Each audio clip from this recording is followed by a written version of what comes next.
నిన్న ఒక ఇన్సిడెంట్ జరిగింది. అది మీకు చెప్దామని ఇలా వీడియో పెడుతున్నా. నేను నిన్న ఒక ఊరు వెళ్ళాను, ఒక ఫంక్షన్కి వెళ్ళాను. అయితే నేను వెళ్ళేసరికి ఆ స్ట్రీట్లో ఒక 8 years బాబుని ఒక 4-5 పెద్దవాళ్ళు, దాంట్లో చదువుకున్న వాళ్ళు కూడా ఉన్నారు, తరిమి తరిమి తరిమి కొడుతున్నారు. బ్లడ్ వచ్చేలా కొడుతున్నారు. నేను కూడా వెళ్ళి అసలు ఏమైంది, ఎందుకు అంత చిన్న బాబుని కొడుతున్నారు అంటే వీడు దొంగతనం చేశాడు అన్నారు. నేను అనుకున్నాను, ఇప్పుడు నార్మల్గా డబ్బులు గోల్డ్ ఏదో తీసుంటాడు, అయినా చిన్నపిల్లడు, వాడికి ఏం తెలుస్తుంది దొంగతనం అన్నా సరే. 8 years బాబుకి ఏం తెలుస్తుంది. సో సర్ది చెప్దాం అనుకునే లోపల సరే ఏం దొంగతనం చేశాడండి అని అడిగితే ఏం చెప్పారు తెలుసా? వాళ్ళ చెట్టుకున్న మామిడి పండు కోసాడంట. అది దొంగతనం. దానికి వాళ్ళు రోడ్ల మీద తరిమి తరిమి ఆ చిన్న బాబుని, 8 years బాబుని చావగొడుతున్నారు. అది చూసి చాలా బాధేసింది. ఎందుకంటే ఆ ఏజ్లో వాడికి అది దొంగతనమో ఏమో ఏమీ తెలీదు.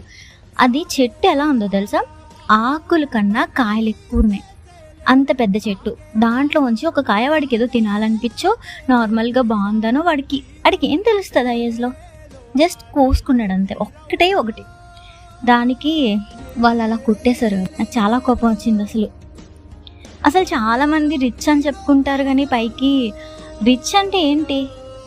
డబ్బులు ఉండడం, పెద్ద పెద్ద ఇల్లు ఉండడం. ఆ రిచ్ అంటే మనసు రిచ్గా ఉండాలి. వాళ్ళ హార్ట్ చాలా పూర్. ఏమంటారు?